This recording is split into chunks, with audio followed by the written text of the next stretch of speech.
Ito ang Biyahe by DJ Lala Banderas. Hi love, 10:59 on the clock, 11 in punto at ito na nga po tayo. Magpo-pause muna tayo sa ating biyahe ngayong gabi na biyaheng standard dahil kailangan natin magbigay daan para sa ating biyahe center of the night. So basahin na natin. This one ay ayaw na nga ipasabi ang kanyang pangalan. So pangalanan na lang natin siyang Dino. Dino na lang. Iba dapat yung nasa utak ko kaya lang may katunog. So baka mapahamak tayo. So Dino na lang. Ito po ang biyahe ni Dino. Hello po DJ Lala. Hihingi lang po sana ako ng advice. Itago mo na lang ako sa pangalang Dino. May asawa ko pero meron din akong jowa ngayon. Na itago na lang natin sa pangalang Joker. May asawa din siya, kahit alam namin na bawal ang aming relasyon, hindi namin mahinto kasi sa kanya ako nagiging masaya at sa kanya ko nararamdaman ang maging importante. Sa tingin mo po ba, kailangan na naming itigil ang aming patagong relasyon? Sana matulungan mo po ako. At yon ang biyahe ni Dino.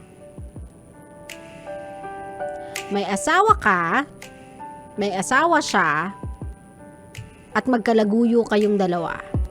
Tapos ang tanong mo sa akin, kung ititigil mo ba siya? Ay hindi, ituloy nyo yan. Ituloy nyo. Diba? Masaya kayo, diba? Ituloy nyo yan. Push nyo lang, may iba lang yung advice. Diba? Nakakaloka to si kuya. Ano yung na-expect mo sabihin ko? Go for the gold. Kung saan kayo happy, I'ma support you. Ano ba yung na-expect mo, kuya? Na i-advise ko sa'yo na ganon? Push nyo lang, ganon? Maiba lang? Diba, Dino? You don't even have to ask. You know what to do. It's just that you don't wanna do it. O diba? Kasi nakakahanap kayo ng excuses to do it eh. Mawawalan lang naman kayo ng excuses for that kapag nahuli na kayong dalawa eh. Kapag meron ng eksena, kapag may skandalo na, that's the only time you'll stop. I swear. That's the only time you'll stop. Nobody will ever tell you what to do na makikinig kayong dalawa. Napakikinggan ninyong dalawa. Kasi sarap na sarap kayo sa feeling na yan eh. My love, yung nagtatago kayo, yung nakakatakas kayo, yung mga hiram na sandali ninyong dalawa, o di ba? Yung mga init moments ninyo kasi sabik na sabik kayo sa isa't isa, yung nagtatago kayo ng text sa mga partners ninyo, may thrill eh. May certain kick yung mga yan eh, may fire, may spark. And para siyang para siyang nakaka-high sa inyong dalawa. Yung ganong feeling that you are doing something wrong, na gumagawa kayo ng bawal, nakaka-high yan sa inyong dalawa. So nothing, sa totoo lang, wala akong masasabi sa iyo, my love, that will ever convince you not to do it. Kasi you'll just continue to do it. Pero doon na lang siguro tayo, ang bibigay ko na lang sa yung advice, ay doon na lang tayo sa part na kapag nahuli na yung isa sa inyo, my love.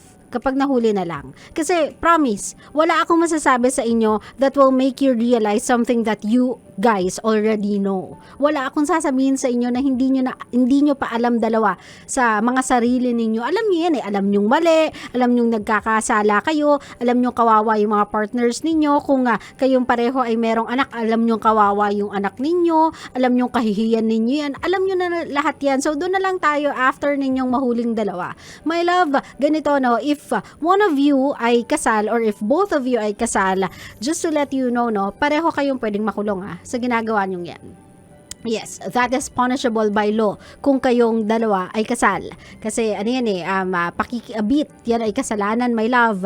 So, it's either you'll serve time or kung magpapiyansa man kayo, magagastusan, makakakaltasan kayo na medyo malaki-laki.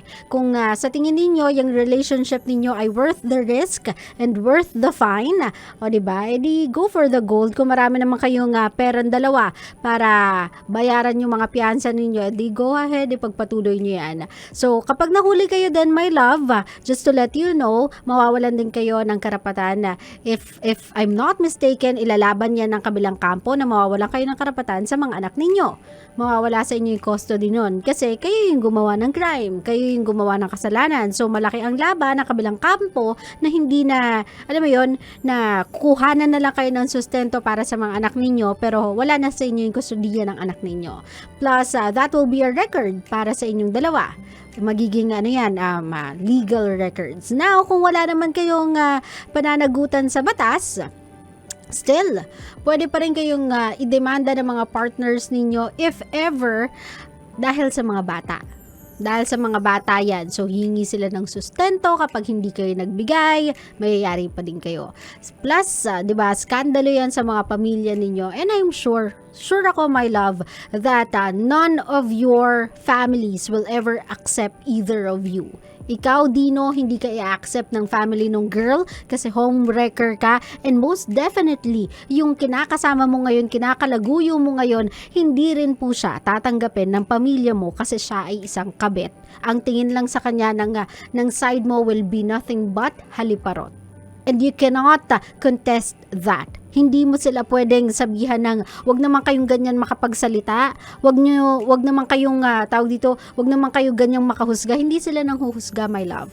They are just saying something that's already obvious. Kasi kung hindi ka haliparot, kung hindi ka makate, hindi ka makikiabet sa asawa ng may asawa.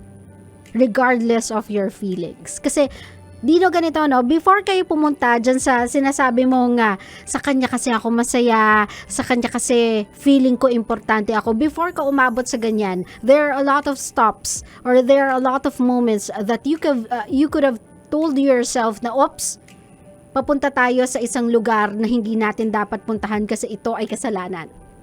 Oops, lumalalim yung nararamdaman natin sa isa't isa sa gagawin namin to, o nag-iiba na yung tingin ko sa kanya, parang nagkakagusto na ako sa kanya. At that point, at that period in time, you could have backed down. Pwede ka na sanang umalis, pwede ka na sanang tumalikod, and yet tinuloy mo pa. So it's a choice.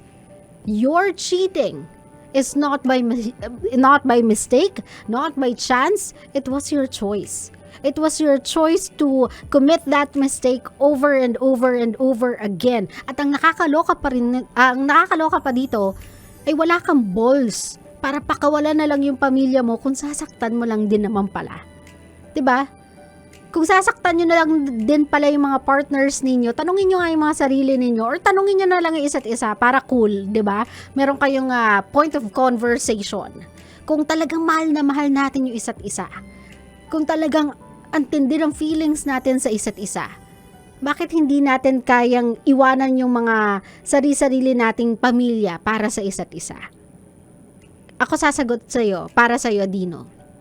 Kasi your love para sa isa't isa, or yung iniisip nyong love, yung tinitignan nyong love or nakikita nyong love is not even strong enough. Not even strong enough to fight for one another. Because what you feel for each other is nothing but lust. Pananabik sa kung paano kayo nag-umpisa ng kanya-kanya nyong partner. That is not love. Hindi yan pagmamahal. Kaya nyo pa rin kinakapitan yung mga asawa ninyo up until this moment. Kasi sa kanila nyo nararamdaman yung stability. Sa kanya nyo nararamdaman yung security. Sa kanya or sa kanila ninyo nararamdaman yung future. Dahil sa isa't isa, alam nyo sa mga sarili nyo, yan ay panandali ang saya lang. Dahil ang tingin nyo lang naman sa isa't isa ay panandalian lang. At hindi yan pwedeng mag-level up kasi hindi nyo ma-imagine yung mga sarili ninyo na kayo yung magkasama in the future. Kasi hanggang sa ngayon, Dino, convinced pa rin kayo na hanggang dyan lang kayo. At ang future nyo ay sa kanya-kanya nyong asawa pa din hanggang dulo. Naintindihan mo ako? So, Dino, again, go for the gold. Pakasaya kayo hanggat hindi pa kayo nahuhuli. Pakasaya kayo hanggat hindi pa kayo nabubuking. Pakasaya kayo hanggat hindi pa kayo nabibisto ng kani-kanilang or kanya-kanya yung mga pamilya, kanya-kanya yung mga asawa. Hanggat di pa kayo tinatalikuran ng mga sarili nyong anak for wrecking your home, for wrecking your family. Sige, pakasaya lang kayong dalawa. Pero I am telling you, you are about to feel the most excruciating feel a person can ever experience in the future kapag tinuloy nyo to. Knowing that pareho kayong may pamilya. Knowing that pareho kayong may partner. Mahal, this is a no-brainer. And yet, ina-explain ko pa din sa'yo. Kasi ibig sabihin lang nito, my love, hindi gumagana yung utak ninyo, yung isipan ninyo kapag magkasama kayong dalawa. Even you guys, parang both of you guys combined is not even smart enough to know na ito ay at no-brainer. Na yung ginagawa ninyo ay sin, na yung ginagawa ninyo ay meant for a disastrous ending, na ang ginagawa ninyo ay could be your own downfall. Could be the end for the both of you. Kasi pwede kayong mapunta behind bars, both of you, sa ginagawa ninyo. Kung mahal nyo ang isa't isa, you wouldn't want that. Kung mahal nyo talaga yung isa't isa, hindi nyo hahayaang masaktan siya in the future. Just because nagiging selfish ka na makasama siya. If mahal nyo yung isa't isa, you will love them enough to let them go and have them decide kung iiwan ba niya yung pamilya niya to start anew before pa ituloy yung relationship ninyo. Kasi kung mahal nyo talaga yung isa't isa, magiging kayo, my love, paninindigan ninyo ang isa't isa. Pero dahil hindi kayo parehong ready, hindi nyo parehong kaya, isa lang ibig sabihin nito. Naglolokohan lang kayong dalawa. Okay? Well, I hope nauntog ka sa katotohanan, Dino. Sabi ko nga sa'yo, kung merong pera, pampiyansa, by all means, go ahead, ipagpatuloy mo yan. Pero I don't think na meron akong sinabi ngayong gabi na hindi mo pa ine-expect. I don't think na meron akong sinabi ngayong gabi na hindi pa nasabi sa'yo before. This is just me trying to tell you na kung ano man yung sinabi ng mga kaibigan mo sa'yo, ng mga tao sa'yo against your relationship dalawa, they were right. Kayo na lang yung nasa mali. Okay?